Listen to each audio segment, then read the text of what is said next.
Well, first of all, thank you so much, everyone, for coming along to the inaugural event of London DiEM25.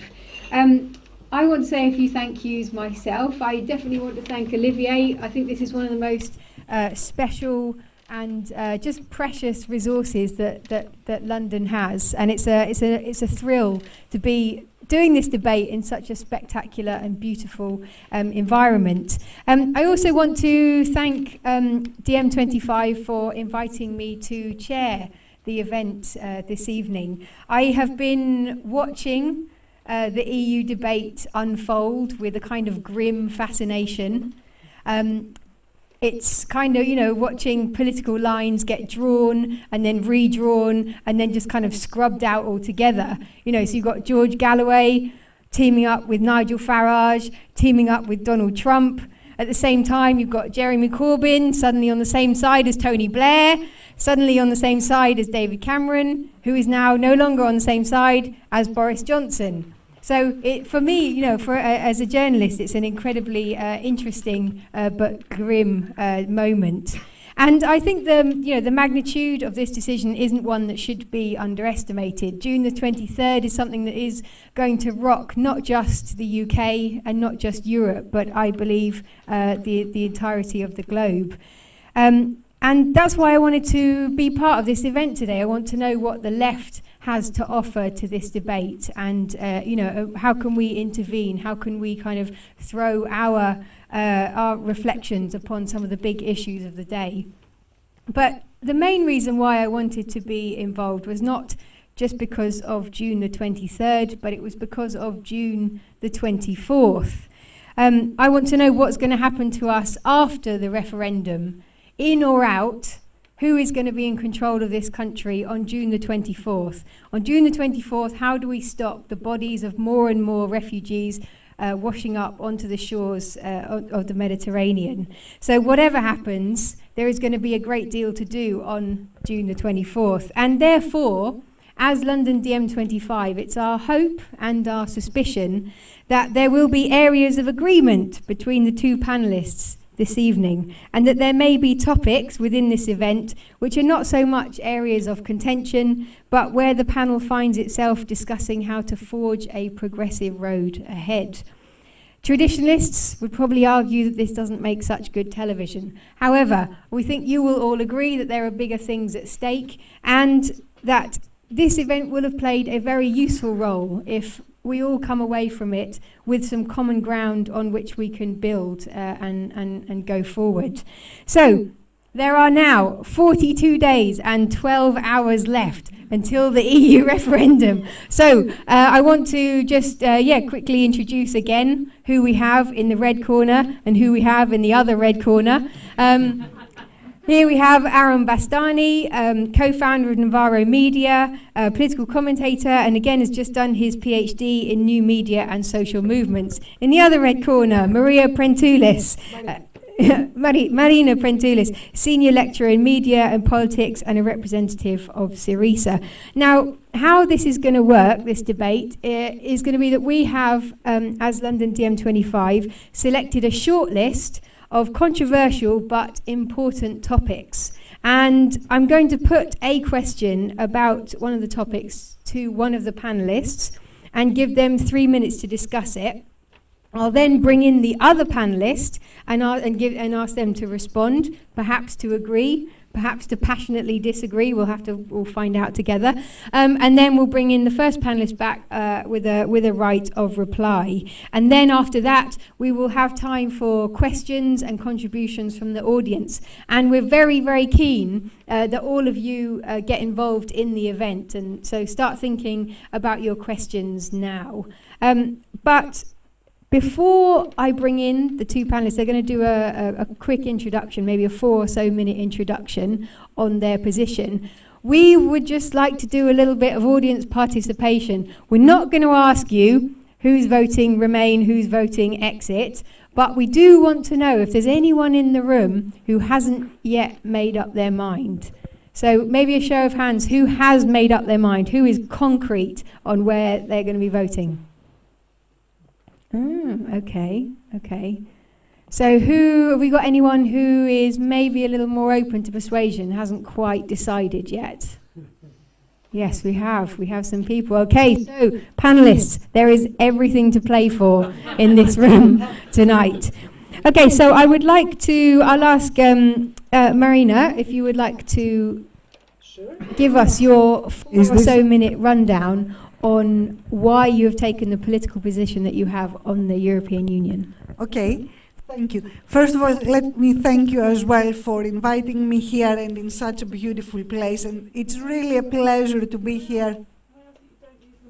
Oh, yes. Oh, yes. Of course. How will that affect the broadcast? I don't know if there is a problem with the broadcast, is it? You should be okay. So I should shout, yeah? Okay. A little bit. So thank you for inviting me, and it's a pleasure to be here with all of you and with Aaron, that we've been in other debates before. Now, let me clarify, when people say I'm the representative of Syriza, I don't work for the government or the party. It's just that I'm involved in politics. I'm a member of Syriza, and that's why for a long time I've been talking about what is happening in Greece and Syriza in particular. So I'm now campaigning with Another Europe, and I think Another Europe is affiliated to DiEM25. So we have a similar, I think, view. Now, I will try to focus on what is happening with the UK case. And I think we are set up big time by the Tories, all of us. So I think what is happening is that because of the internal politics of the Conservative Party, because of the rise of UKIP, because of the leadership of Cameron and how it could be challenged within the party, they called this referendum. I don't think for a moment that they care about what the people think, or that they would ever give the possibility to the people to vote for what they really want. So I think that's where we come from. We are set up a bit by the Tories. Now, how can we get out of this position? I think by not only voting in this referendum, and I believe that we should vote Remain, but we should continue campaigning for change in the EU. And the thing with the EU, from my perspective, is that there are a lot of things that they are not working very well. There are issues that they have to do with democracy in the EU. There are issues which have to do with transparency in the EU. And I do accept all that, and I'm sure I will agree with Aaron at many points that he will raise. The issue, however, for me, is to think where we should be placed if we want to bring about change. Everything is about politics, and politics is looking at the situation that you are in, what is the setup of the powers involved, and where you can intervene in order to bring change. I'm not the left, which is a little bit indulgent and will say, oh yeah, but I'll take my purist position and from there I will go on repeating the same thing. No, I'm in the left because I want to bring change, because I want to bring social justice, because I want less people to suffer. So for me, it's all about politics. Now, the situation in the EU, it is quite difficult. We have a bureaucracy that you were talking about, but we should remember that this bureaucracy is not only happening on these transnational institutions and level. We have something similar at national level. And yet, we still go and vote, and we still believe in democracy, although I think there is a lot that we would like to change and a lot that we aspire to. This technocracy in the EU, I think lately, and especially if you think the case of Greece, it is connected with neoliberalism. And one is embedded in the other. So when Schäuble, in the case of Greece, was talking about the rules of the EU, and it doesn't matter what the people of Greece will vote in their referendum, what he meant is that he was interpreting rules and he was pushing them towards the direction that it will help his own party and the main forces within the EU. And these are neoliberal forces. So for me, there is one solution. The solution is we try to change these powers within the EU. And in order to do that, we have to work on different levels. First of all, I think we should change the Tory governments across Europe. This is a given for me. We cannot go on like that.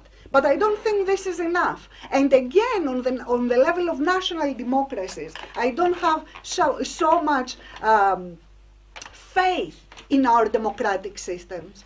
This is why I believe that at the same time we have to create transnational, pan-European movements, that they will support these changes, they will push the new governments that we will put in place to make the changes that we want, and they will fight on the grassroots level. So for me, if we want change, it has to work on all three levels together. Grassroots, strong movements, national governments, get rid of neoliberal, conservative, Tory governments, especially in Britain. And then within the transnational institutions, take over. It's our institutions and we have to claim them back. So I will finish with one thing. This is my left position. If you give them an inch, they will take a mile. I will not give them anything.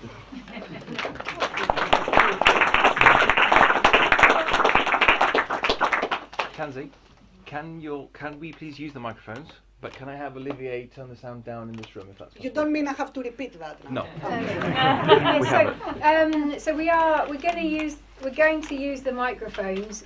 We're going to use the microphones simply because we are recording the event for the 500 million people who couldn't come along from Europe but really want to watch the debate. So we will use them, but I think they're turned down. So are people happy with the sound? Yeah. Okay, fab.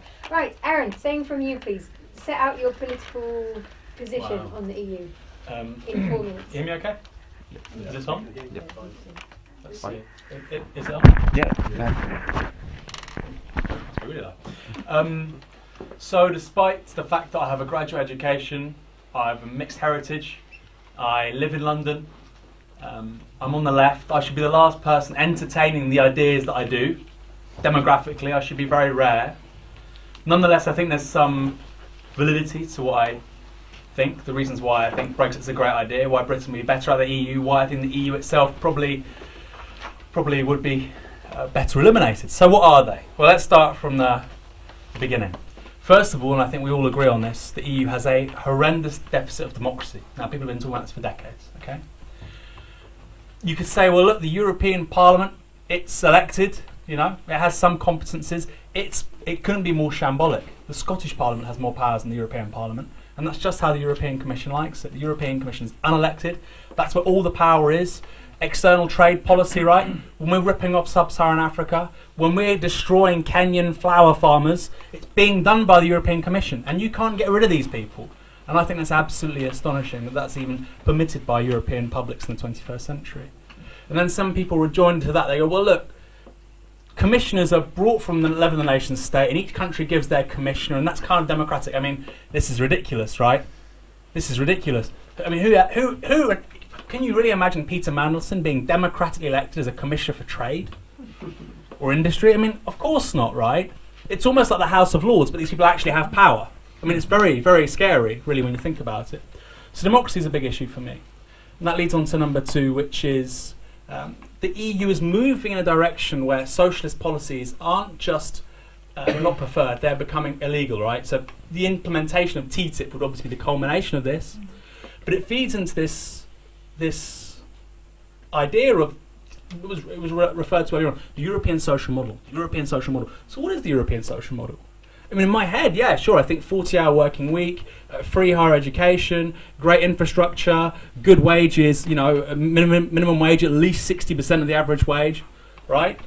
Functioning public services. But let's be honest, that isn't the European social model anymore. And actually, I don't think it's sustainable under capitalism as it currently exists, okay? Again, maybe we disagree. I don't think it's sustainable under capitalism as it exists. You'd have to have, I think, a revolutionary, a systemic change in the nature of global capitalism to maintain that model, right? Which isn't even asking for that much, okay? So that's 1. 2, I won't go into too much about TTIP because, you know, it may not even happen. Number 3 again, external trade. I mean, this is just astonishing. Bernie Sanders come out and he goes, I hate CAFTA, I hate NAFTA, I hate the TPP, I hate TTIP. Good. You should hate them. They're very bad for working people in the United States. They're very bad for working people across the world and the global south too. Jeremy Corbyn is going, the EU, it's great for growth and jobs. These are the exact same policies, right? Now, Jeremy Corbyn has the very, very similar, I actually say far more radical politics than Bernie Sanders. He's hamstrung politically. He has to say this stuff. But that's the reality of the situation. He's having to defend an economic status quo where the European Union has trade policies which systematically seeks to underdevelop the global south. Has for 50 years. Did with the Cotonou Agreement. It's now doing it with these things called economic partnership agreements. Great example, I said Kenyan flowers. So Kenya wasn't going to implement one of these economic partnership agreements, right? They weren't going to have it. And Kenya is a big exporter of cut stems onto the European market, flowers. So the Europeans say, well, we're going to slap a tariff into your flowers. These are literally some of the poorest farmers you can imagine, right? We're going to stick a tariff on your exports, and you're all going to go bust, and you're going to feed your families if you don't accept this economic partnership agreement, EPA. Okay, so that's how Europe plays with the global south. That's where a lot of this wealth comes from. I think the European model, quote unquote, over the last 50, 60 years, has been premised on a privileging vis-a-vis precisely these countries. I would call it colonialism, okay? Maybe some people disagree. I'd also call it imperialism. Again, some might disagree. This is also primarily conducted at the level of the nation state. I'm not going to say that this is, poor little Britain, and the City of London is the conduit for 21st century imperialism. Unbelievable. So, we've got democratic deficit. They're going to make socialism illegal. It's kind of already illegal. We've got the issue of external trade policy. Finally, free borders. 30 seconds. 30 seconds, well, okay. We're all for free borders. We are all internationalists. I love the idea of free borders everywhere, absolutely. But let's not be under any mistake, right? We've got free borders for economic white migration within the European Union for approximately 450 million people. Meanwhile, the Mediterranean is the epicenter for undocumented deaths worldwide, right? I think 2/3 now of deaths by land and sea crossings of undocumented migrants are happening in the Mediterranean, yeah? That was known when the European Union's interior ministers didn't replace Mare Nostrum properly. They gave it Triton instead. They knew this was going to happen. So the free borders, the open borders we love, are about economic white migrants undercutting each other internally. Increasingly, that will mean the most militarized external borders in the world. Brilliant. Okay, I've noticed a couple of people on their phones tweeting and stuff like that. The hashtag for tonight, I just wanted to add, is LUNDIEM25. LONDIEM25, and that's the LUNDIEM Twitter handle as well. We're at LUNDIEM25. Okay, so we have had a whistle-stop tour of where both of our panelists are coming from. Now we're going to go a little bit deeper into some of the issues, and the first one that we're going to talk about is jobs. Now, there was an interesting event with Yanis Varoufakis a couple of weeks ago in London where he was kind of going through everything that was wrong with the EU, and the audience kind of reacted to him saying, hey, but what about all the stuff that's good about the EU that that they've done well? One of these things is, I think it can be argued, is that the EU is the gold standard for employment. Paid leave, lunch breaks, maternity hours, health and safety, protection against discrimination, and so on. But there are those in industry and in government who argue that high employment standards make Britain uncompetitive and that we should be deregulating our labour market to compete with countries like China. So the UK is at a fork in the road. What's it going to look like in the future? Is it going to retain its high standards or move to a more American-like situation based on hire and fire contracts and workers having 2 weeks holiday a year? So my question is for Aaron, first of all. Isn't it an argument that to leave the EU would be to forfeit the protection of Europe's employment law and potentially expose millions of workers in this country to a deregulated US-style system of employment? Why would you want millions of people to leave the gold standard? Right, so I like to think of Thatcherism as a counter-revolution, okay? And I don't know if you know, but we were in the EU when that happened, Okay, we were in the EU, British trade union movement, strongest in the world. 1974, it topped the government. By 1985, it's decimated. Now that happened while we were in the EU. Now the idea that the EU is a kind of safeguard against this stuff, I think, is just incorrect. What you're saying, the assertion is absolutely true, right? Absolutely true. In terms of labour standards, all these things, absolutely true. They're written into statute domestically. If we leave the EU, that stuff would have to be changed at the domestic level, right? So we'd have a few years. My wager would be we can have a left coalition government by then to not make sure that doesn't happen. In terms of protection, however, look, there's the Thatcherite model, there's the European social model. Europe is moving towards the former, right? We're not going towards the latter. The rest of Europe is over time approximating the British model. The idea that the EU is a safeguard against this stuff is kind of, it's not borne out in the evidence. There's no factual kind of empirical evidence showing this, right? And also the opt-outs. Sorry, Britain's opted out of loads of this stuff anyway, so we're not even in Schengen. Marina, what do you think about that? Do you think that employment law is a space that people should be sticking up for the EU? Is it working? Yeah. Is it? Yes. Yes. Well, I think one of the reasons that I will say let's remain in the EU is because of these minimal protections. I don't disagree with what Aaron said, that we are moving towards a very different direction and labour rights are in danger across the EU.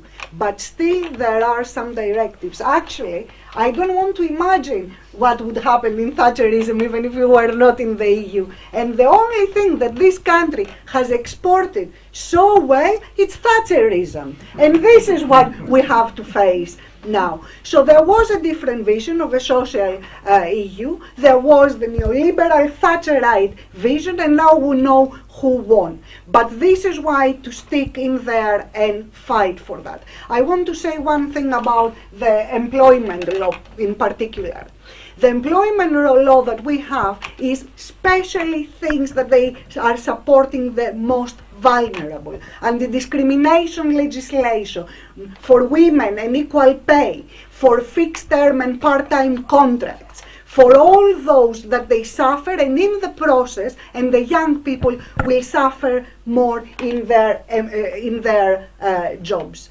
We had directives. We had directives, for example, for fixed term and part-time contracts, so they are not exploited all the time by employees. By the time I finished, I was in a campaign like that as trade union secretary.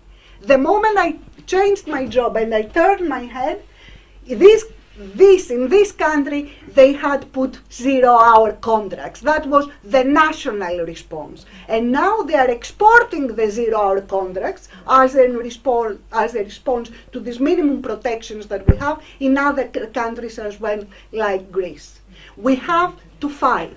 And what you were saying about these protections and so on, the reason why it is important to fight on the national level, of course, is because the EU is giving directives and some directions, and it's not going to protect us if we don't give the national battles as well to change the neoliberal governments, and if we don't have a strong, much stronger movement than we have now on the ground. Thank you. And all right, Aaron, right of reply. Very quick. I mean, New Zealand's they've basically scrapped 0-hour contracts. That was the ground zero of neoliberalism in the mid-80s. And people say the United States, it's terrible, right? But I actually think the US is moving in a really good direction. Same-sex marriage, trans rights, drugs decriminalisation, and on economic stuff, right? Minimum wage for fast food workers, $15 an hour. That's happening because of social movements, okay? And that's the only way you're going to change this stuff. Any reliance on a sort of bureaucratic structure at the transnational level to defend this stuff is so weak. And I think, I agree with Marina fundamentally that I just think I probably have a lot more emphasis on the national level and the social movements, and you've got this other element which I think maybe that would, I think it's not really a place to contest the power. Okay. I will respond. So Go go on about employment rights. And these days, because as you said, and I agree with you, all these employment rights are under threat in the EU, you have the European Trade Union, the ETUC, which is trying to push again this idea of labor rights within the treaties of the EU. So we are giving a battle, and this is our important difference. For me, I think it has to happen on all these different levels at the same time. Okay, this is our first bonus question. Bonus question. Okay, bear with me. I know that this is not going to be a very popular topic, but because this event is taking place in the shadow of Canary Wharf, I am very interested to get our panellists' views upon this. So one of the things that's being held up as a big kind of employment issue, and something we're all supposed to be really worried about, is the effect that Brexit could have on the City of London. We're told that it could go into decline, and I'm well aware that probably everyone in this room hates bankers as much as everyone outside this room. But banking, I have learnt in the last few days, accounts for 1/10 of the economy and 1/8 of the taxes that the government receives, and is the UK's biggest industry. So, bonus question, what I want to know from our two panellists is there any reason why people in this country should be worried about a possible effect on the City of London were we to have Brexit? Shall I start? Yeah, go for it.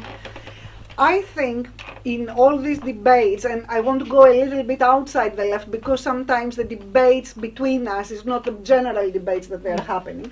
Both sides of the City of London came for both sides of the campaign. And I think some economist said, you may know who it was. He said, if you interrogate the facts for a long time, you will make them confess. So, you know who it is, yeah? So the facts, if we look at that, it can go both ways. I wish there was something that it will minimize the power that the City of London has. But because a lot of my comrades from either side, I mean our two sides, they talk about international capital, and it is international capital, and it is international banking system. And what it does is that it goes beyond borders. And this is one of the problems that sometimes I think I have with the other left position. You're not going to block it because you're going to close the door. If it was that easy, we would be so much happier. This is why also I believe we should have a transnational, international response to the banking system, to try to control them, not only in one country, because we know what they will say, oh, we are going to take our stuff and go somewhere else. That's what they do. If they are pushed in one country, they try to play country against country, and they go for free. This is why, for all these issues, we need transnational responses. Okay, Aaron, should we be worried? Should we be happy? So office building in London is a breakneck pace. It's never been quicker. So obviously investors aren't that worried in Brexit. So I suppose the city kind of is indifferent. I think they would obviously prefer, obviously the status quo obviously serves their interest more than leaving because it creates risk, but I think they'd be confident they'd still do pretty well out of things. Nigel Farage used to be a commodity trader. So, you know. In terms of what was I going to say? In terms of no country can do much. I mean, yesterday, we had this joke anti-corruption summit in the UK at the moment, and I'm sure some of you may have seen this. I think there's 4 heads of state plus obviously the British Prime Minister present, right? Now 2 of these heads of state were just completely taken through the mud. The Nigerian president and then Ghani from Afghanistan. They were both kind of 2 most corrupt countries. Well, we installed the regime in one, and we took all the assets from the other for a century. So I mean, there's kind of an explanation there.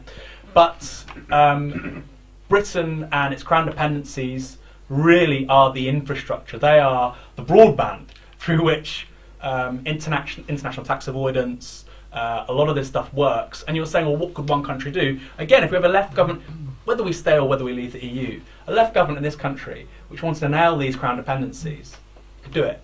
And because it hasn't happened for so long, things like capital control, so on, we think, oh, it's not possible. You could do it, if you send soldiers there if you have to and shut the places down, literally take the banks down, shut them down, right? Iceland had capital controls. They still have capital controls. They've had it 5-6 years. We were told before 2007 this doesn't happen. Well, it happens, right? So yeah, I think one country can. That's a great example of one country making a difference. Is we'd shut down these crown dependencies. In terms of the city, nobody should care less. We should nationalise all of these banks, and they should be. They should have multiple metrics by which to judge investment, and profit shouldn't be top. I agree with that. It's just that I'm thinking, where are we going to do that? And of course, Greece is not the same like Britain. We are talking about totally different economic powers there. But what we've learned from this experience is that you need a lot of different countries and alliances across the board if you want to make a serious change. Great. Thank you. Okay, so we're going to move on to our next controversial but important topic, and that is that of immigration. So in 2014, 174,000 new EU migrants arrived in the UK. How many? 174,000. EU migrants now make up 5% of our population. Interesting footnote, about half of the immigration into the UK comes from outside of the EU. Just a footnote there. It's argued, and I don't just mean by UKIP, this is an argument that we hear from the RMT, the Rail Workers Union, that an influx of EU migrants puts a downward pressure on wages and increases competition for low-skilled jobs. So my question is for Marina, and that is, does the EU actually create a buyer's market for labour and undermine labour struggles for improved conditions? Wouldn't British workers actually be better off out? No, I think it's exactly the opposite, and my argument will go in the same way like the previous one. We cannot allow them to play one country against another country. Now, I don't know where you got this figure, because yesterday I was reading an article which was where the statistics of migration come from, and there is quite a dispute. So, there are some statistical figures coming from the national insurance applications and other sources, and it's not totally clear. But what it is clear in this country, and this is what scares me a lot, is how much immigration from within the EU has become a huge issue in the mainstream media and for the Brexit campaign. I find them scary. There is hate, pure hate, xenophobia, racism, and nobody anywhere discusses the contribution of the migrant workers, and I think here we would all agree that their contribution is much greater than what they get back. But so the one issue is about European immigration internally, I mean. And I wish somebody would stand up and will say the truth. And the truth is that some of us, we are Europeans. Britain, for a very long time, has played both worlds. We want that and we don't want that. We will give them benefits or we will withdraw them back. I have to say to this government, you cannot have it both ways. Either you are in or you are not in. I want Britain in. I want us to remain, but with the recognition that it is a European country, and European citizens will be moving around, and this is one of our basic rights. Now, there is an issue, however, with external migration as well, and what is happening there. And again, Britain is the exception. And again, Britain doesn't sign to EU regulations about immigrants and chooses and cherry picks and says, no, I will decide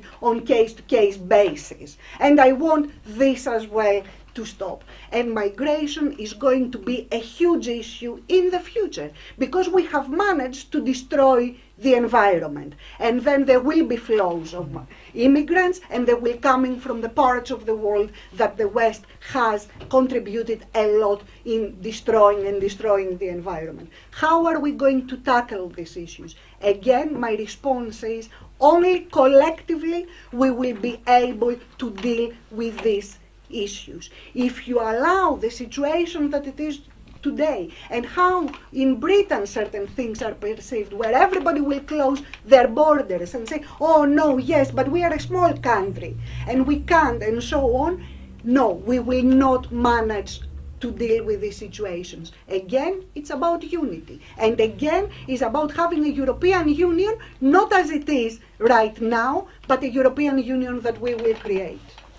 Thank you, Marina. And so, Aaron, let's hear from you now. I mean, you, as someone who's backing Brexit, you have ended up on the side of people like Nigel Farage. Does that worry you that you might be playing into the hands of certain reactionary forces who just want to kick everybody out? No. No. I mean, my dad didn't have a passport. My dad was a refugee here. He didn't have a passport till 2010. So, you know, he was here from 1979, the Iranian Revolution. So I've seen how bad the system is. But no, I'm not worried at all. I mean, the thing is, I don't think UKIP is a scalable political project in this country. I'll tell you why. It's limited to the over 50s. Okay? Labour won the last general election amongst under 45s. 51% of 18 to 24-year-olds voted Green or Labour. Okay? So I think, yes, there are lots of these people, they're very vocal, and yes, they turn out at elections, but I don't think actually in terms of civil society there's a critical mass of these people for a popular project. I just don't think it would happen. If there was, this is on 23rd, right? The referendum? Yes. 24th. If there was a demo on the 24th, on the 25th, I could imagine, you know, the refugees demo, for instance, was called at such short notice, the left would be able to get on the streets. Whatever the outcome, you know, 60, 70, 80,000 people, the right can't do it. It's limited, it's much more micro-political. It'll be 60 people kicking somebody's head in, I don't know, Romford or something, you know. It's much more, microscopic. But in terms of big political mobilisation and in defiance of anybody like Nigel Farage, I really trust the left, and I think it's a much more scalable politics in the long term, especially by the middle of the next decade. So I'm not worried at all. I want to talk quickly about the migration issue. I mean, there's a particular dynamic in the UK, which is most wealth, most resources go to London. Now, some of these people in very isolated communities, public services that are crap, real wages have been flatlining for a long time, living standards flatlining for a very long time, and they mistakenly blame, yes, European migrants, also Muslims, and they say that's why things are crap.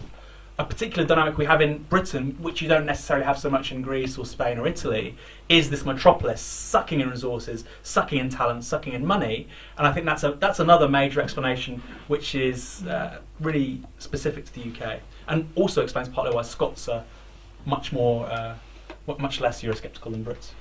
This is why they will live in Brexit. But something else, and I'm telling that because we have both studied media, yeah? You know that the mainstream narrative is so much against immigration, and they go on forever. There are all these issues about the referendum, and they have managed to put immigration in Britain at the top of the agenda, and we have to change it. I mean, that was a project that was constructed over 10 years in the print media. You know, the two biggest red papers in this country, Daily Mail, The Sun, over 50% of market share, both owned by tax avoiders, right? They don't even pay their tax.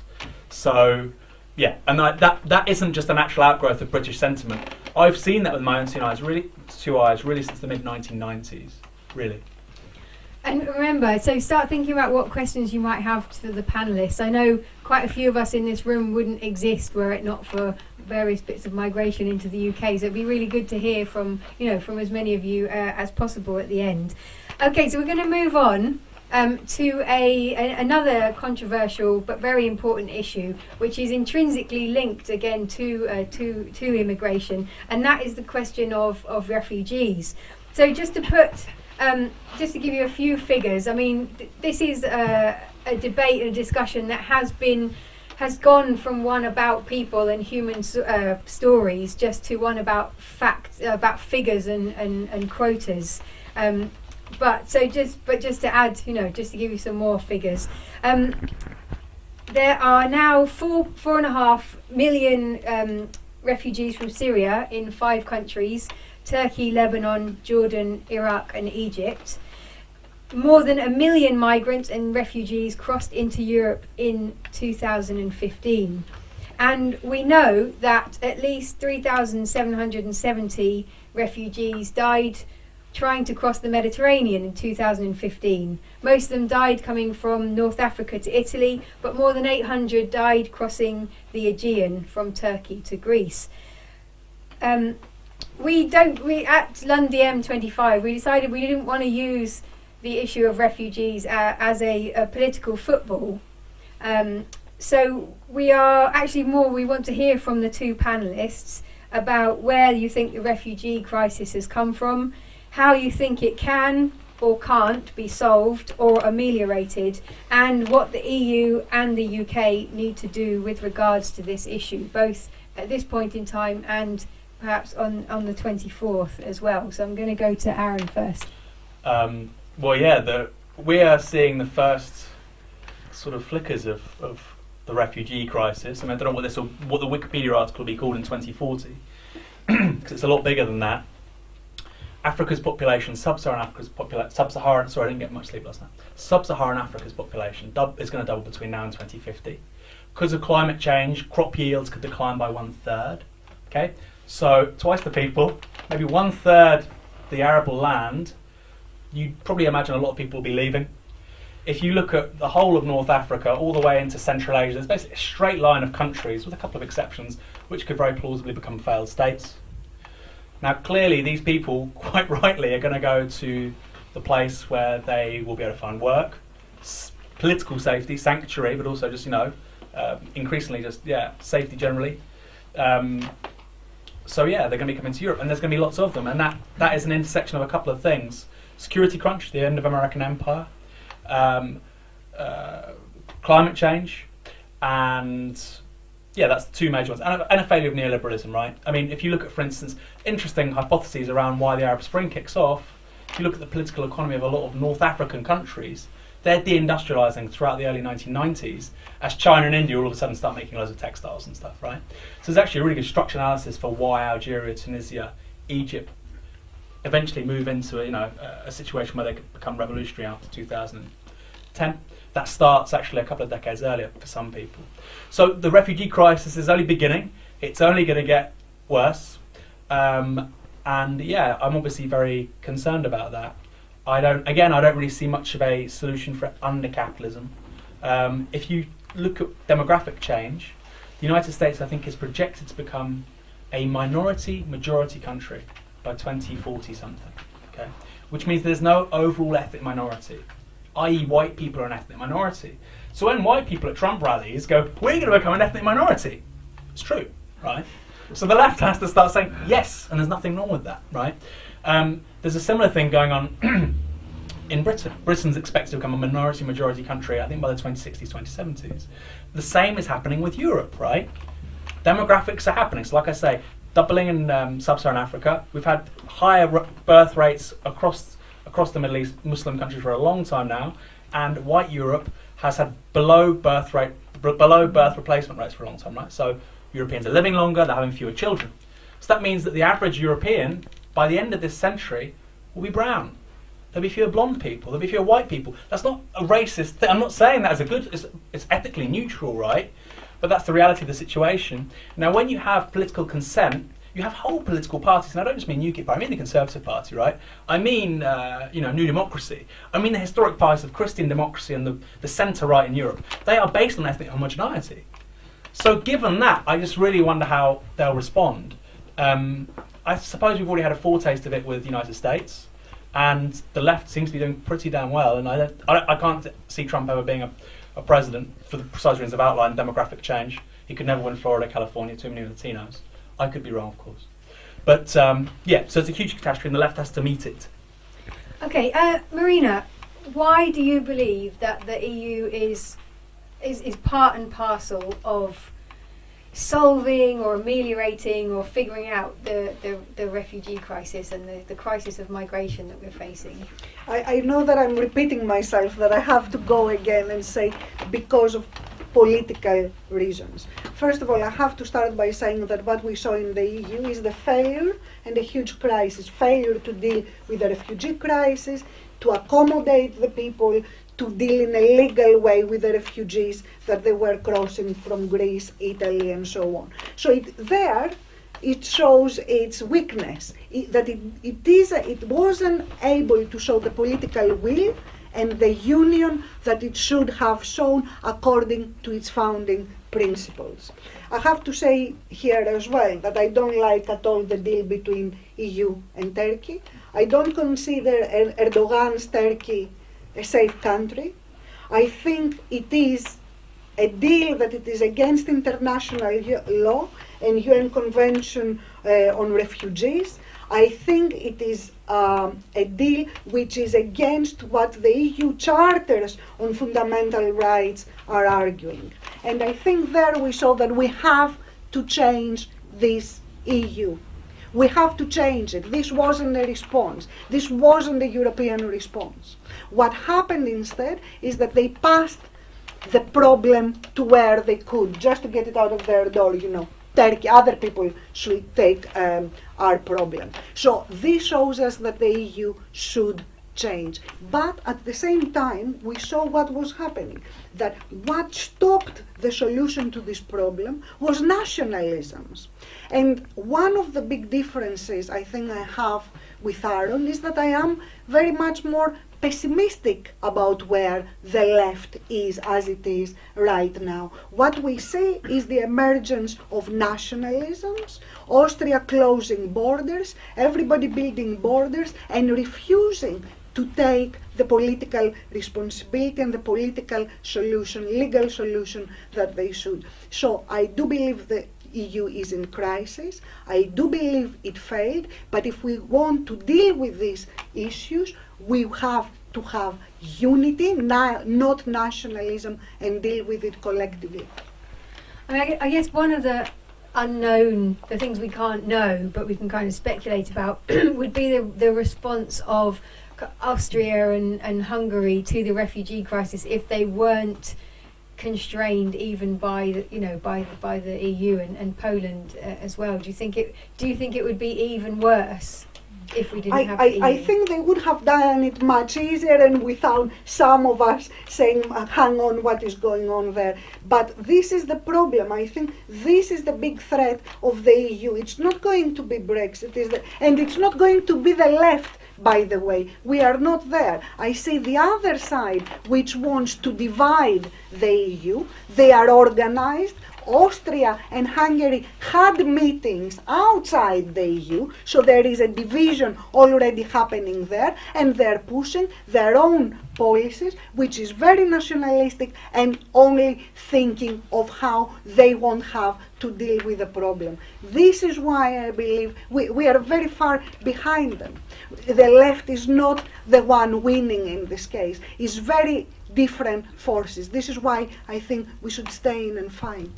Aaron, surely you can see the sense. The left is not winning on the refugee crisis, is it? And the forces of reaction across Europe are dominating the dialogue and the policy.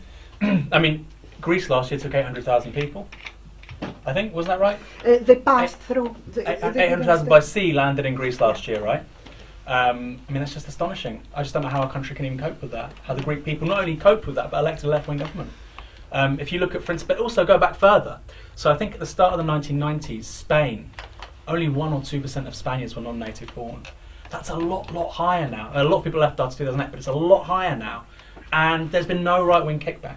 Okay, the left has grown over that period of time. The right hasn't done across Southern Europe because the big colonial powers, Britain and France, were meant to be comfortably multicultural societies, right?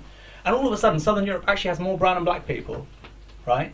And they're very stable, and actually they're voting for left-wing governments. So I'm actually very confident about a lot of these things. I just want to make a quick point about the nature of Europe, which is you're looking at a constellation, I think, of 3 groups of country, right? You've got the south, you've got the north, and then I say you've got the east. Okay. Now the north has these very peculiar, I won't call them fascist, ultra-nationalist parties. Wilders is now, they're polling number 1 in the Netherlands. UKIP's doing superbly, the Front National's doing pretty well, and so on. But don't even look at the votes. They're channeling something which is approaching a mainstream orthodoxy, actually, right? In a lot of these countries. True Finns in Finland. You've got the north, and they also prefer fiscal austerity. And they almost hate Southern Europeans as much as they hate these people coming from Syria and Afghanistan, some of them. Okay? That's the north. Then you've got the south. Materially, they're affected by the refugee crisis more than anybody else. Okay? And they are pro deficit funded sort of counter-cyclical stimuli. They want to run deficits to have a bigger state to create GDP growth and create jobs. So there's an economic difference, and the difference with refugees. Then you've got the East. Now I think if we had the old EU, the pre-2004 EU, this could be saved. I think this could be saved. But I think it's too big, with too many divergent interests and cultural values. I don't think that can work anymore. So the East has a very different economic model. It's much more ethnically homogenous. That doesn't exist, by the way, but they think it exists. It's much more ethnically homogenous, and it doesn't really have any history or culture of multiculturalism, right? And I just don't think that these three families can work together. Maybe two of them could. I think the North and the South could. But the three of them together I don't think will work. This is an empirical observation. I'm not saying it's a good thing. I'd like to bring you back in on that point. I think what you are saying, there is something in there, and what we saw with the crisis, especially with the Greek crisis and the negotiations, is how the European Union is divided, and how, I mean, Schäuble even proposed that we should have a core and a periphery meant neocolonization. Yeah. So there are forces in there, but I think we have to stop that. And I have to say, in terms of the southern countries, it's not that we have created anything, any unity, and any different bloc yet. So always, when we are thinking, I think, how we move forward, we have to assess where we are. And we haven't made progress in different alliances, on the one hand, and the other side is very much willing to divide us and win from that. Okay, I'm sure a lot of you will have a lot to say about this issue when we come for questions. I'm going to move on to issue number 5, and that is the environment. It's been touched upon a little bit in the presentations. Now, in the 1970s and the 80s, Britain had the reputation for being one of the filthiest, dirtiest countries in Europe, had the highest sulfur dioxide emissions in the EU, and seas that were like sewers because we were pumping human effluent into them. European environmental policies, which have accumulated quietly since the 1970s, address almost every aspect of environmental protection. They protect our drinking and bathing water, landfills, emissions, habitats, air pollution, and of course the big one, climate change. They constitute one of the most comprehensive bodies of environmental protection law anywhere in the world today. Membership, or indeed leaving the EEA, would mean that the UK government no longer has to be bound by European law on these issues. And many people today, particularly with the issue of climate change, believe that it requires a unified transnational response. So my question is for Aaron. What would you say to people who argue that only through cooperation with our European neighbours can we address forthcoming environmental challenges? Don't yawn at the question. No, I wasn't yawning. I was clearing my throat. So unilateral action in one state cannot address something like climate change. I'm sure you agree on that. So if we can't cooperate on the EU, how are we going to cooperate in fixing the planet? But we've got all these multilateral organisations and supranational organisations like the EU. We've got the G20, the G8, the IMF, the WTO, the World Bank, and we're going to hell, we're going to hell pretty quickly, right? I think there's a great book, Climate Capitalism, and the upper estimates of the IPCC report in terms of climate change. Look at 2/3 of the world's biggest cities underwater by 2060.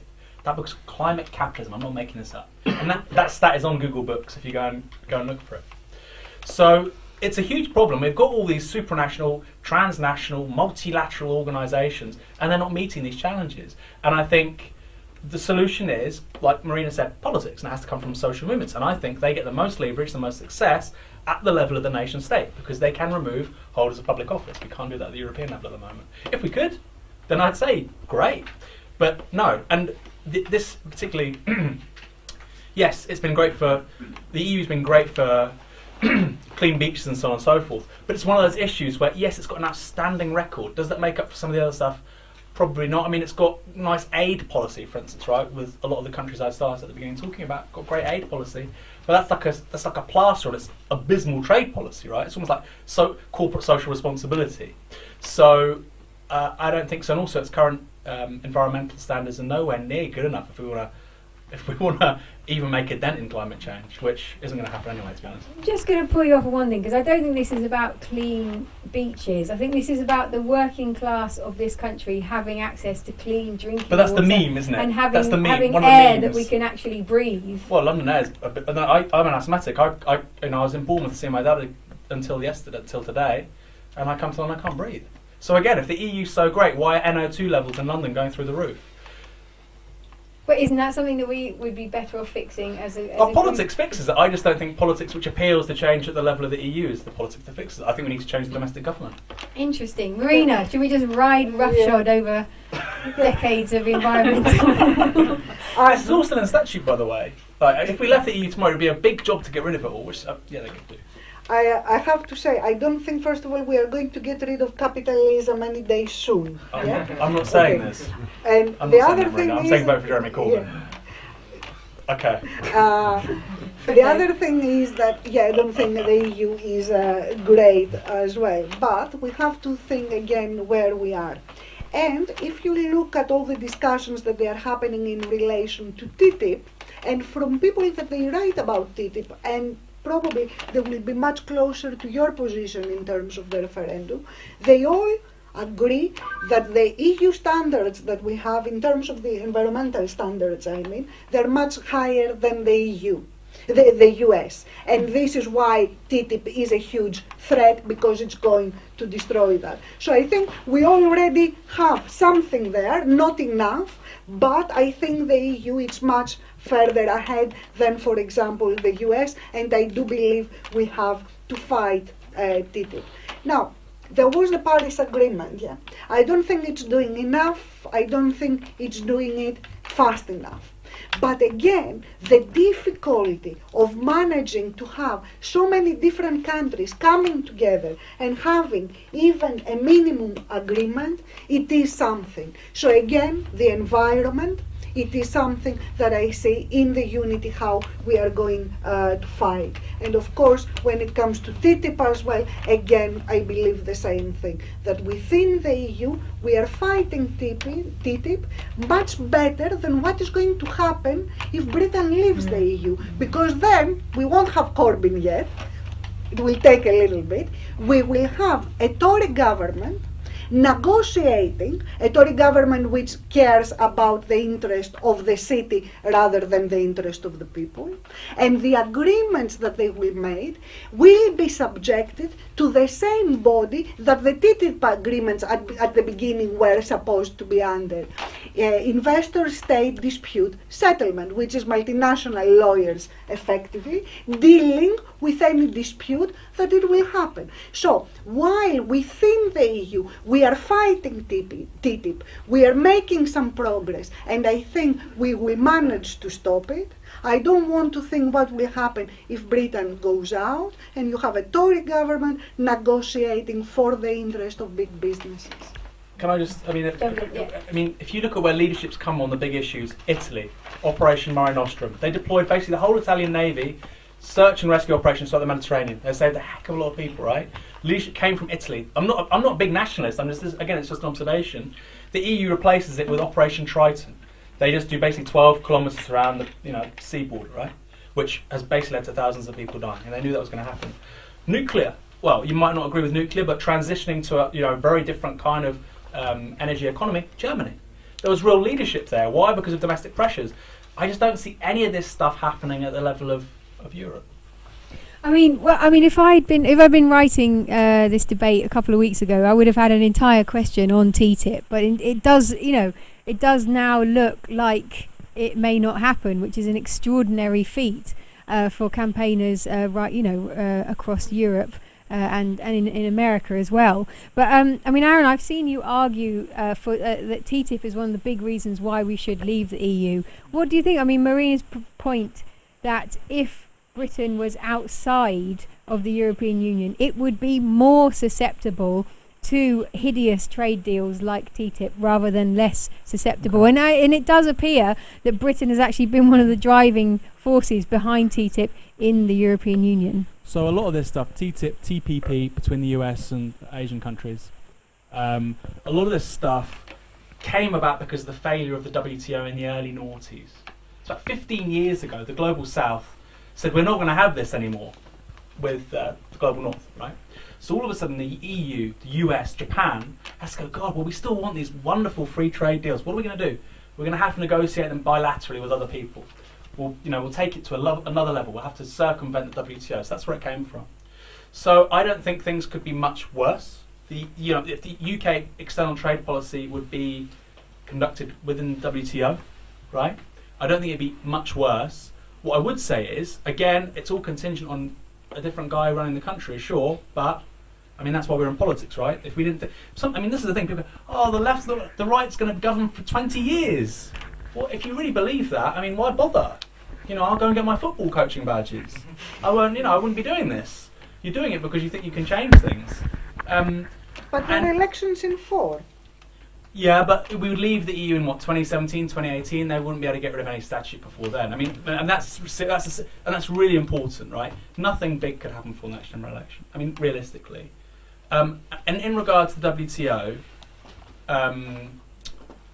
yeah, I think a left-wing British government again, I don't see Corbyn's an ambitious guy. They're not this ambitious. We need major reform of the international financial institutions, WTO, the IMF, World Bank. Now, I think there are maybe a handful of countries that can do this. Britain is one of them. Now, the left, again, my dad's Iranian. I talk about Anglo-Iranian oil, BP. I know colonialism.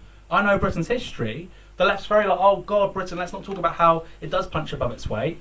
Well, it does. Okay, so how about if you get a socialist as Prime Minister, you might actually be able to do something about the IFIs. Britain could do that. America could do that. Germany could do that. China could do that. There are some countries that could do this. Britain's one of them. I think let's give it a shot. And it's a lot quicker than 28 member states all changing and a new EU. I mean, if that happens, that's going to take a long time. But there is something else there, and we are talking in the possibility that Corbyn is going to be in the next government. I wish I would believe so much on liberal democracy that I would say, and then we are safe. And I don't think we will be. This is why another thing that it is happening, and it is happening within the European Union, is that you have different alliances created between countries, but between people, progressive forces, let's say. So it's not only if Corbyn is going, Corbyn will need support, and there will be some forces there to support him. And these are forces that they come from the European left, some of the socialists in the EU, Greens potentially, and so on. So we have something in there in order to start building alliances, and in case we have left governments having more support. Okay, this brings us very neatly onto the next issue that we want to tackle, and that is that of democracy. I'm going to do something unpleasant again. I'm going to quote Nigel Farage. Bear with me. Okay, I'm not going to try and do an impression of his voice. A supranational beast sweeping aside national sovereignty completely. The EU is not undemocratic, it's anti-democratic. That's Nigel Farage. And here's one for you. Greece isn't a democracy, now it's run through a troika. 3 foreign officials that fly into Athens airport and tell the Greeks what they can and can't do. Nigel Farage, not me. So this is my question for you, which I think a lot of people will be very, very interested in. On the British left, the treatment of Greece has become one of the main issues, I would say, for why a lot of the British left is being told to vote for Brexit. Why are you, as a Greek activist and a member of Syriza, arguing for the EU project and that the UK should stay in the EU? Yes, sure. First of all, I have to say that when we were saying on July 12, 2015 that there was a coup in Greece, there was a coup in Greece. It wasn't a metaphor that we were using or anything like that. There was seriously a coup and we were defeated. And we have to say that as well, then try to play something different.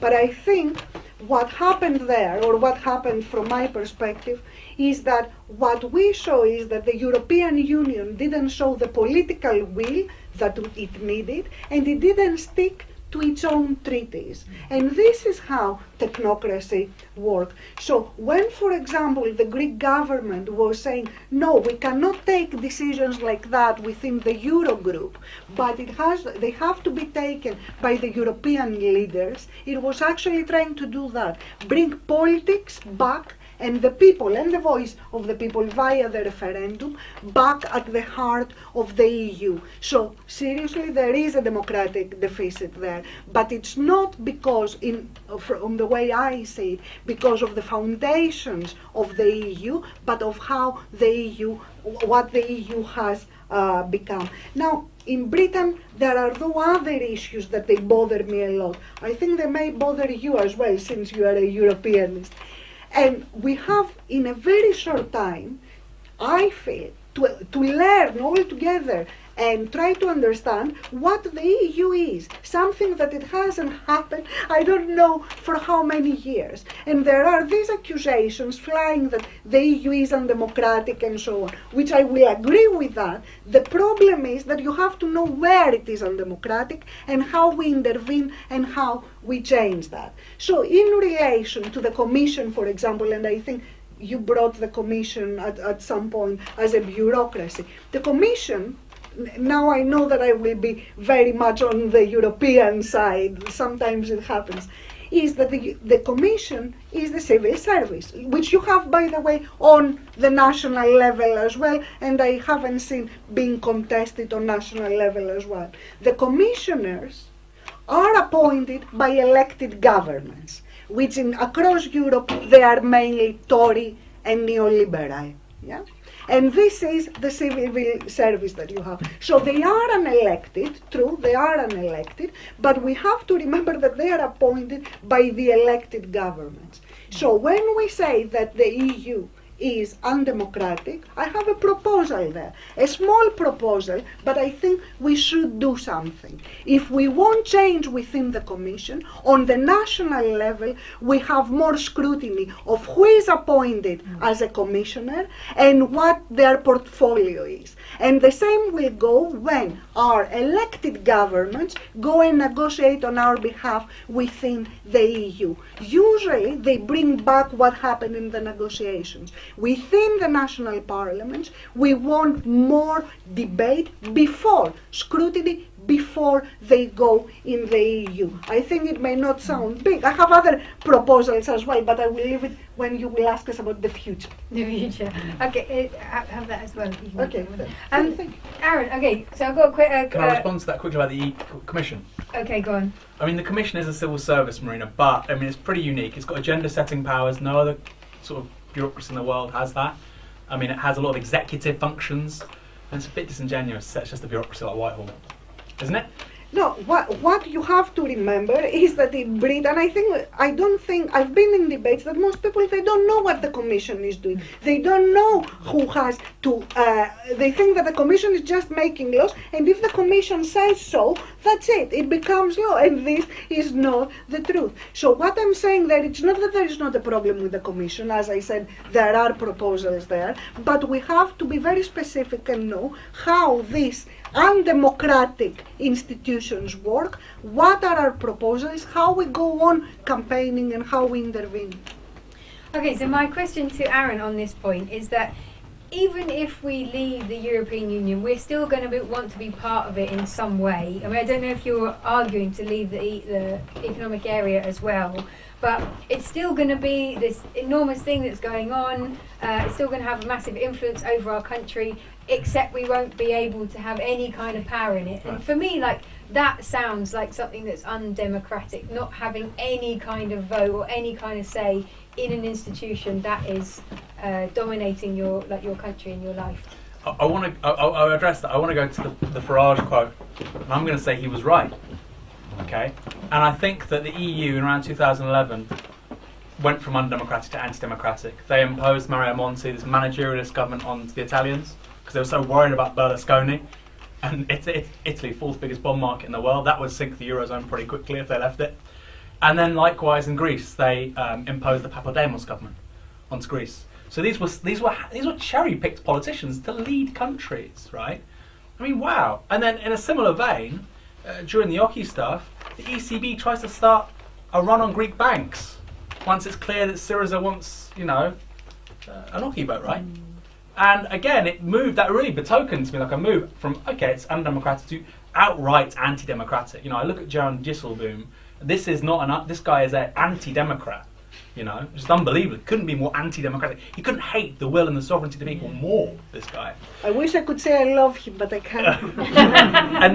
and then your point about it would still be there. Absolutely would be. And I'm sure lots of people here go, Aaron, that's all very well and good about Corbyn. It's pie in the sky. It's improbable. Let's use a more scientific word, right? Possibly it's improbable. Maybe, right? I think it's more probable than genuine reform of the EU. I statistically believe that. I statistically think it's far more likely we'll have a left-wing coalition government in this country than meaningful reform of the EU. Now, why is that?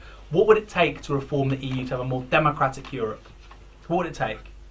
It would take, I would say, 2 left-wing governments in the following 3 countries. Britain and France, France and Germany, Britain and France, Britain and Germany, France and Germany, right? The combination. I think it probably would have to involve Germany. Right? SPD right now, German centre-left party, what are they polling at? 21%. Low 20s. Maybe somebody German is going to correct me. It was low 20s. I saw it a few weeks ago. Alternative for Deutschland, where are they polling? 16%. Right? The CDU and the CSU running the show in Germany, that's not going to stop anytime soon.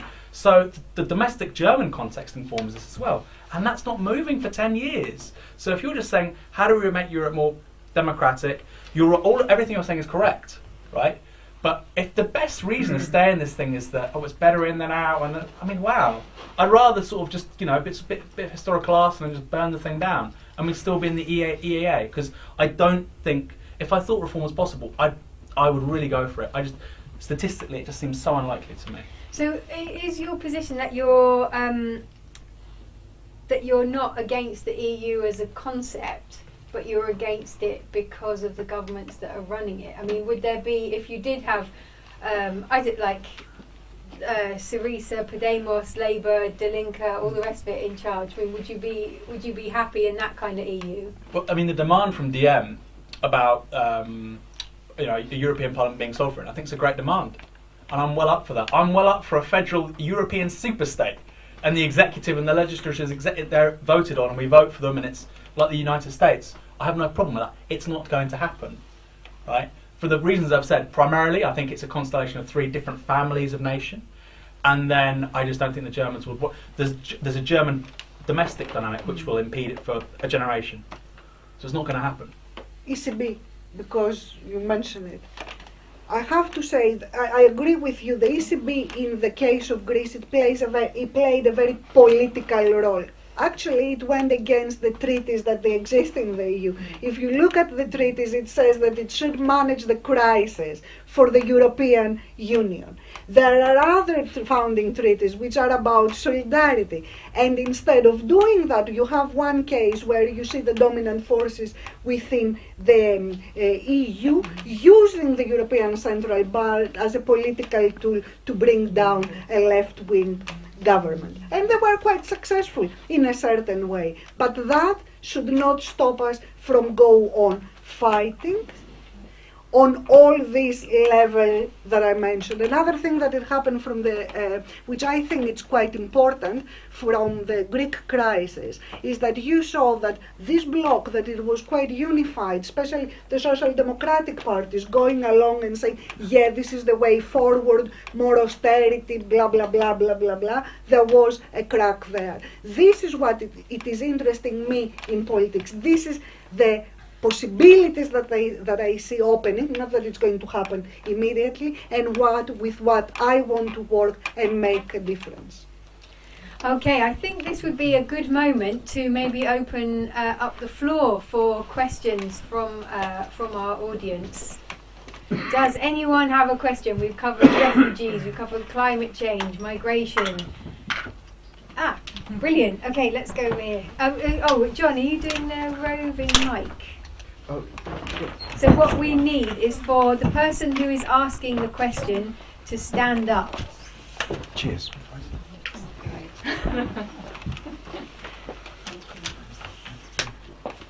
Well, that was really quite interesting from both sides. And actually, Aaron, what I was hearing from you, I just honestly couldn't believe, and I had to stop myself on several occasions to just shout out. So I just want to ask you one question. What makes you think that you're going to be better off with your hands tied and gagged, standing by while the EU inflict their regulations on the UK and not being able to do anything about it? I'm going to take a few questions because I saw Write that down. Right. Yeah. Yeah. So, I guess my question will be, in the beginning I just said I was one of the persons which is still will be undecided on what to do on the end of June.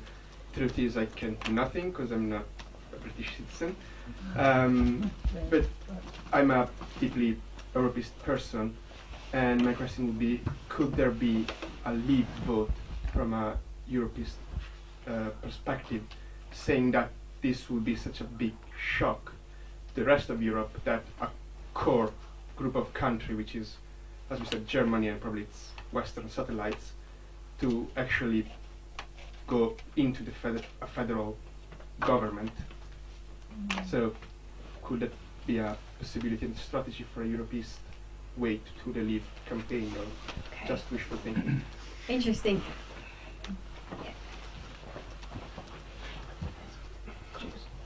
Would you mind? Oh yes, standing. Thank you.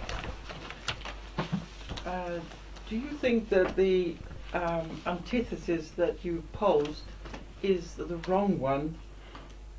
As far as I understood your discussion so far, you counterposed Europe versus the UK, or Britain, I call it. So transnational versus national.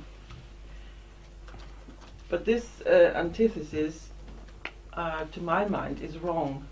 Is the wrong antithesis, because as it happened in Greece, it was the concerted capitalist nations in Europe versus the Greek people, and its representative Syriza. So when that happened, the collapse of Syriza.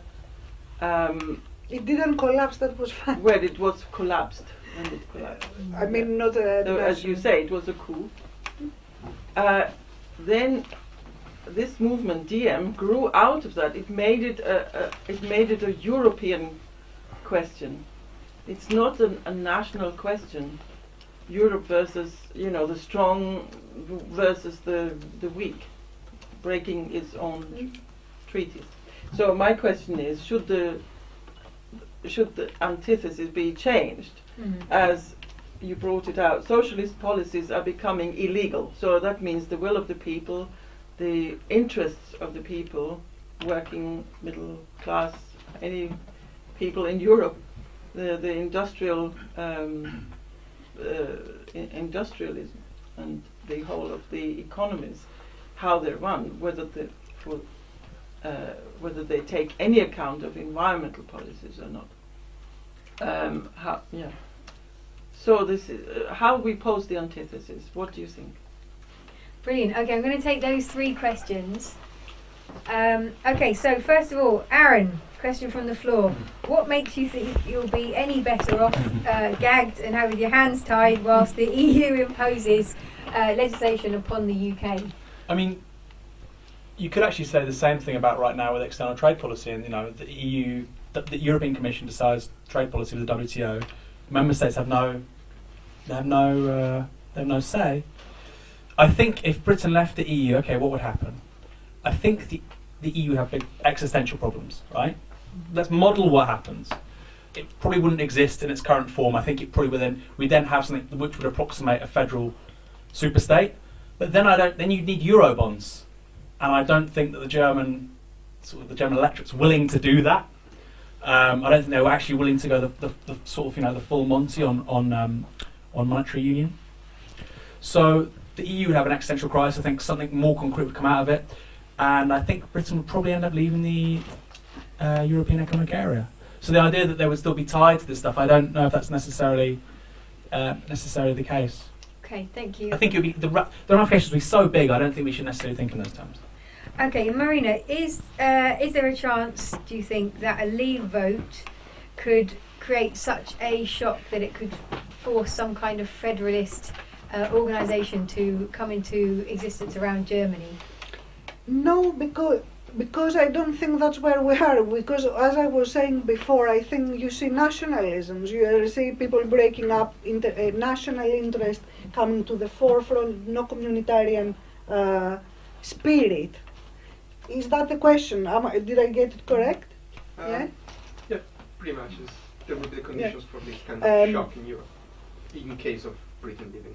There have been two big shocks in the EU. One, it was the economic crisis, and what followed in the case of Greece, it became the visibility. The same was the refugee crisis, another big shock. In both cases, we saw that the EU was much less than what we wanted. But where the power goes and what we see emerging from that, and I think this is the case for Greece as well, is xenophobia, is nationalism, is the far right, the fascist, taking advantage of that. I wish I could say something more optimistic, I think, but this is how I perceive the situation. Okay, and then both of you just quickly. Is the way we've been looking at the debate wrong? Should we, rather than framing it as in Europe versus the UK, should we be looking at it in through the lens of capital versus people? Mm-hmm. And how does that affect your arguments for leave or remain?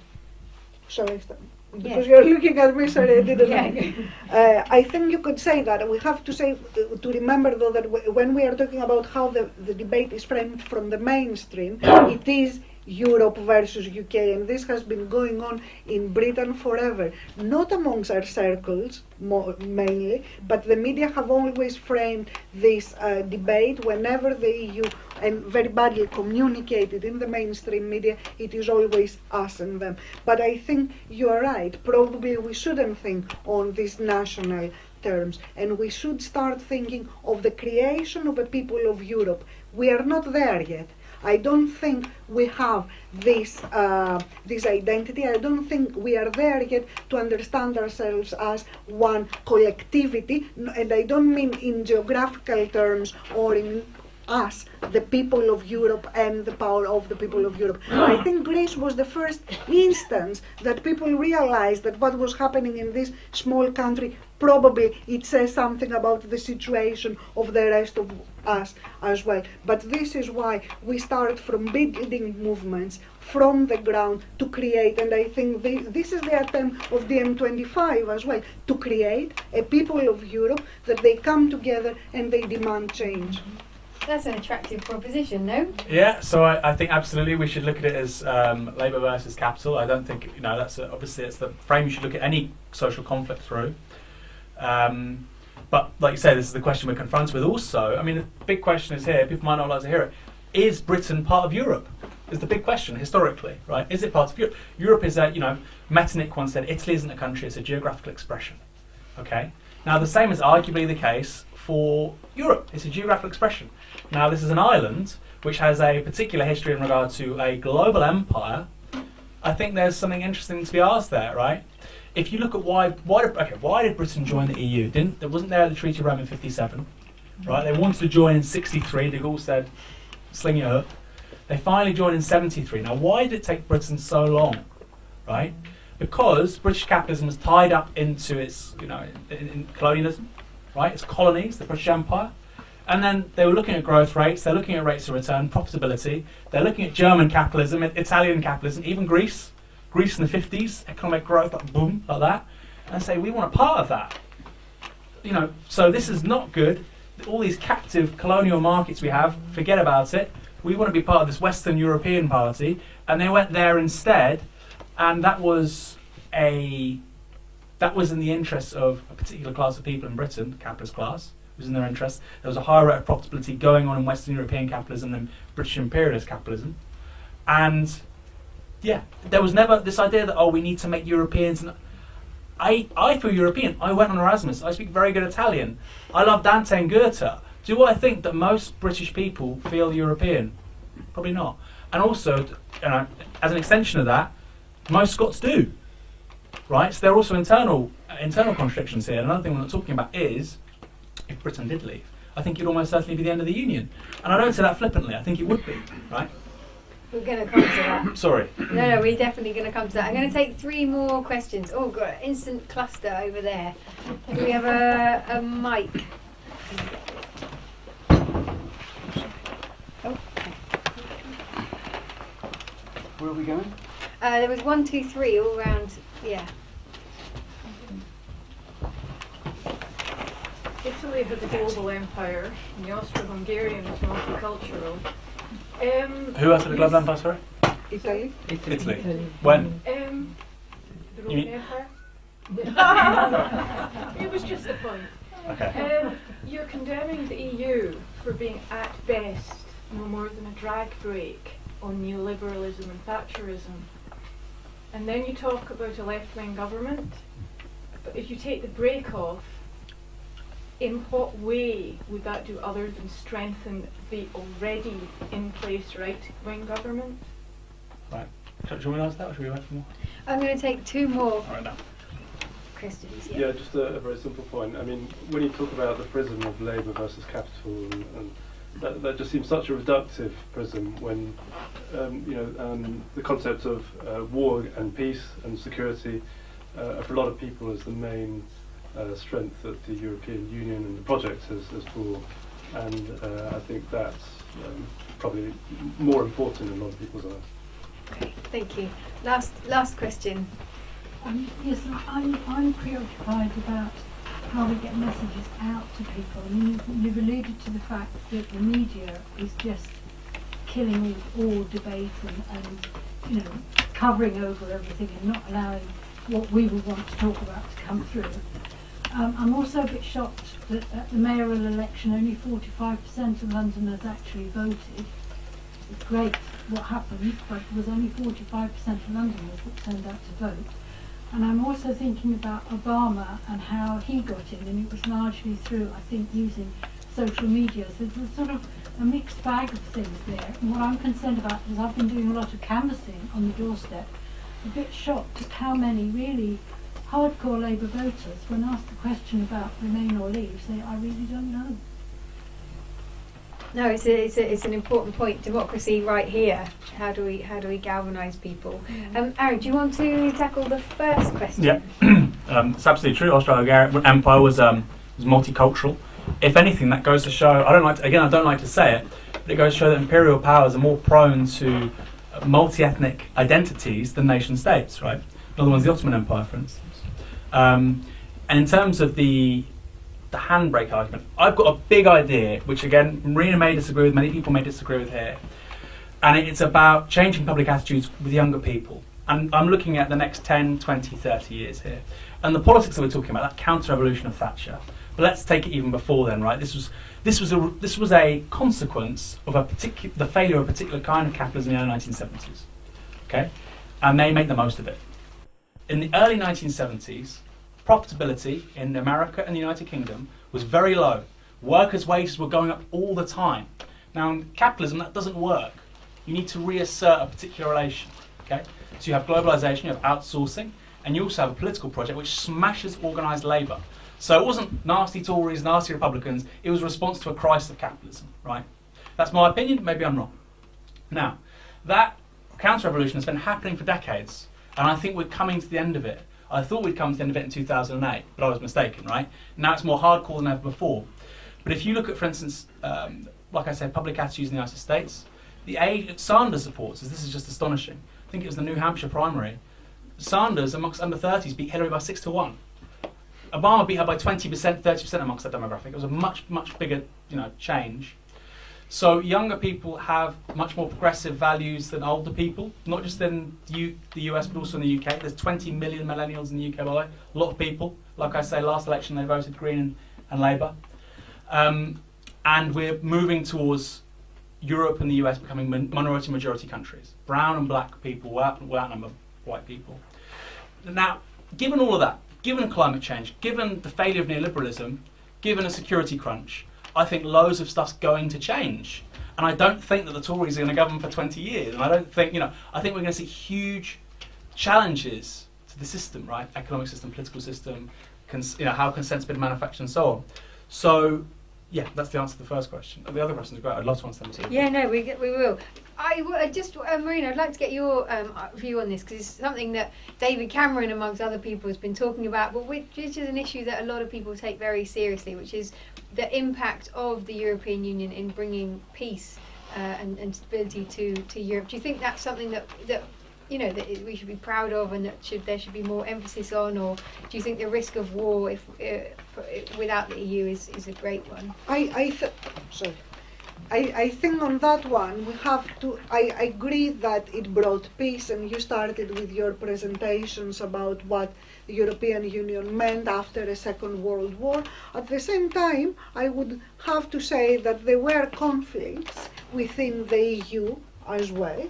There was bombing of Kosovo, Serbia, and so on. So the conflict was there. But if I have to say something about war and peace, and I will throw that to Aaron, I think, if you want to leave something, leave NATO. Why hasn't all these years that the left has been going around, we are still everybody in NATO? Thank you, Marina. Right. So that last question, and then I'm going to bring us back to this idea of the future. But I suppose as part of looking at the future, how do we galvanise people to get them engaged in politics and debates like this? So again, my thinking is so premised on the inability to reform the EU. So the reason why I say the things I do, you may say, well, this doesn't make sense, or I don't think. The most Eurosceptic parts of the country, I think the most Eurosceptic is the northeast of England, right? Labour country, UKIP finishing second, a lot of these places, 121 second places last election, something like that. You can't tell these people, we can change the EU, we're going to do this, reform is possible, if you don't think it's possible. Now, I don't think it's possible, and I've outlined why, right? The primary reason being you'd need a reforming government in Germany. That's not going to happen for a very long time. So how do you galvanise people? I think the first thing has to be you're honest with them. And then secondly, which I think DiEM does very well, is you have to very clear demands which would mobilise specific social constituencies. So this idea of we would have a fully elected legislature, and that's where sovereignty would reside. Fantastic, very easy to understand, right? So that would be, and you're already doing it. So I'd say honesty and then clear demands. Thank you, Marina. Do you want to add anything to that? Yes, quite a few, I think. Because it is about media as well, yeah? Yes. First of all, when I hear, I go to your point about capitalism and these divisions, I think one of the things that as I have moved quite away from these reductionisms, yeah? I cannot take it when everything is reduced to this economic analysis, which is always capitalism. And we have to move away from that to look at how economy is part of politics and put politics back at the center of everything. This was a point I think that you were making. In terms of young people, I teach politics, yeah? But we have a problem because we are talking about a university that it is changing very fast, which means that our relationship is changing. The relationship we have in universities are changing, and a lot of people who will be paying £9,000, they will be people that they are customers. Yeah? We are moving towards that from the side of universities and from the side of students as well. I mean, if you see university as a place where you could have debates and engage people and do something there, of course, I hope you will say that there was a movement of students and so on. But I still find what I'm saying, the change in the university, quite problematic. And then I come to the media, and you're doing media much better and in practice, and you're so good at social media. The problem I have, but it may be because I'm not very good at that, is that social media sometimes they represent for me clusters of people talking to each other without understanding the broader pictures that they are happening. It may be because I'm not very good at that. So I would go back to a mixed ecology, if you want. How do you talk to people? How you bring messages out? First of all, in terms of mainstream media, occasionally we have chances to use them. Varoufakis has chances to use them. He became a celebrity and he used them for good. He said things that a lot of people heard, because we have to remember, media as well, they are not as monolithic as they are represented sometimes. They want to sell. And Varoufakis was very good in presenting himself. He took quite a lot of airtime, and I think he used it for good in that case. But we don't have that many chances that often. So we have to use the mainstream media, we have to use social media, but I'm still interested in the old ways. You have to go out, you have to talk to people, you have to have contact, and nothing is going to substitute that.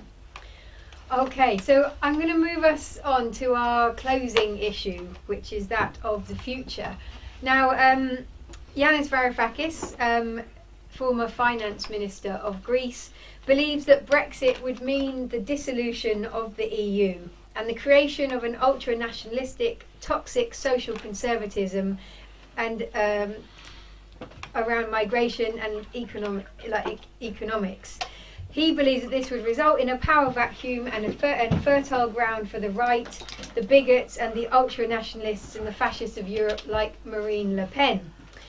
In short, Brexit means driving Europe off a cliff, and it is a situation where the left will not make gains and where we could find ourselves in a kind of postmodern 1930s. The UK, if this happens, will ultimately also get sucked into the vortex of this collapsing Europe. My question, therefore, to both panellists is, how do we change the balance of power in Europe to turn back the forces of the far right and to take back control from transnational capital? What should we do to create that one simple but very radical idea to democratize Europe? Marina. How much time I have for that? It's a very big question. The first thing we have to understand, and we have to accept, that neoliberalism has won because in terms of the public domain, the main narratives are neoliberal. People accept them as common sense, even if it is about economics, if it is about politics, and this is where TTIP is coming out. There is no other solution. And this is a huge hegemonic victory that they have. So we have to start changing these narratives, and this doesn't mean that somebody will come out and they will say, no, this narrative is not true. It needs constant work all the time. But again, in terms of the future, about how do we democratize the EU, I think I talked about these three different levels. Create movements, change national governments, create alliances within the EU. But I have more particular proposals when it comes to the democratization of the EU. And you said something, that the nation states play no role within the EU. They always can veto certain decisions. For example, nobody, I think, vetoed the decision between EU and Turkey. So let's not reduce everything that there is no space nowhere, and let's look where the space is. But also in terms of democracy, I think one of the issues and one of the campaigns that we have to put forward, and I think DiEM25 is in a good place of doing that, is about transparency. And transparency when there are deals, when the documents are around, but at the same time on the national level as well, what role British governments are playing in the EU and so on. The second, it will be more democracy. Again, am I going too fast? I got tired. Again, on that level, we have to look at the institutions and how they work. And because the Commission is coming up all the time, my proposal will be, before any government, let's campaign, before any government appoints a commissioner, let's scrutinize them. It should go through national parliaments. We should know who there is. By the way, the commissioner of Greece, for example, he's not a left Syriza person. He is somebody who has quite a lot of experience in the EU, and I think he's coming from the Conservative Party. So we have to scrutinize these issues on the national level in order to start building democracy that it will work on transnational level as well. Are you fed up with me? Did I go on? No, I'm not at all fed up with you. No, I think it's absolutely fascinating. Aaron, I mean, the thing about neoliberalism, Sanders and Corbyn and Ada Colau and Manuela Carmena in Spain, their success is a symptom of obviously neoliberalism is in crisis. But so is increasingly the rise of Donald Trump, right? I don't know if people are aware of this the last few days. He's saying he would look at the minimum wage being increased. And, so a lot of the stuff he's talking about could be, I mean, these were nominally social democratic measures in the 1930s. So he thinks the minimum wage should be increased. He's saying he likes unions. There's now Teamsters for Trump. And he says he wants tariffs imposed on imports to help American jobs. Okay. Now, a lot of his key frames are coming directly from Sanders. And he knows to beat Clinton, he's going to have to say a lot of this stuff. So I think that's symptomatic of a crisis of neoliberalism as much as anything else. And incidentally, what would be the most popular politics in Britain? I think it would be what you could call red UKIP, right? In the abstract, right now, what would be the most popular politics? So that would be a politics which was economically left-wing, but anti-immigration and racist and Islamophobic. And if it was conducted by a charismatic conservative politician, they would clean up, right? So on a lot of the economic stuff, I think we're there actually. It's around migration, it's around internationalism, it's around who and who isn't human, who is allowed, who is afforded or furnished human rights, which is, I think, the big terrain now. So yeah, and for me personally, I operate more at the level of civil society, ideas. I try and persuade people, and that's what Novara does. You know, we try and change people's minds, and it's about constructing a different kind of hegemony, like I say, different kind of common sense. That's going to take a very long time. It's very granular, but it has to be done. And I think, again, I'll finish with this. I think one of the limits of, let's defend the EU, it's this good thing, is you can't have this. I like the idea of the EU. I like a lot of the things it does, but the idea that you can put this kind of this structure over the realities of Europe and over these dissenting voices of European publics. You know, I mean, Hungary, for instance. I mean, Jesus Christ, the sort of public debate there is so racist, right? That you can just put this thing over it and say, it's all quiet, it's all cleaned up, great. I saw on one of the slides here, we have to help Poland and Hungary. Keeping them in the EU means that the right doesn't come to power, kind of thing, and they can't do racist stuff. I mean, that's not sustainable, is it? Because it's not democratic. I mean, people aren't going to put up with that. So yeah, the big struggle is, it's an electoral one, it's a big P political one, but also it's one of ideas and civil society. That takes a very long time, and it's about creating counterpower, I think, through media as much as anything else. That would be my number one aim. Okay, final word from you, Marina, on that idea of balancing the democratic aims of a wider European Union with the democratic desires of individual states. How do you think that is really compatible? Yeah, I think it is compatible, and what we should be looking for is a union that it will accept difference. We have our differences, but this should not be the main priority. Can I reply something to Aaron? One of the things that I'm always inviting you to think it with me, not necessarily to, is that from what you were saying about Trump, how flexible is neoliberalism? How easily they can take ideas that they don't care if they come from Sanders or from the left or whatever, and incorporate them in a narrative that it will be for their own benefits. The problem for me, for the left, it is that it is inflexible sometimes. It always has the same reductionist analysis, and we don't move with the times and getting into the things and trying to change things. Trump's a fascist and he's not a neoliberal. I mean, yeah. Marine Le Pen wants to nationalise industry. I mean, yeah, but the same is for neoliberalism, I think, as well.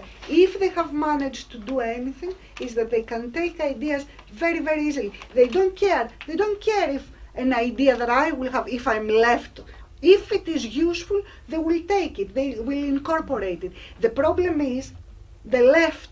That's my problem, that it is inflexible, it goes on with the same analysis, and sometimes it becomes very wooden, it cannot respond to the reality that it has in front of it. And that's what I would like to change, and I hope that's what these debates are doing. Okay, so for our people who were undecided, do we still have any more undecided people in the room? Does everyone feel like they've everyone's probably become undecided. Very good, one person's become undecided? Well, I hope that this evening has shown, that the left is not always inflexible, but that we do engage in, dynamic and very, very important debates. We've kind of had a whistle-stop tour through some of the most sort of pertinent, controversial issues around the EU, and I would very much like to thank our two panellists for giving us just an extraordinary tour of the political ideas surrounding the EU. So thank you both very much.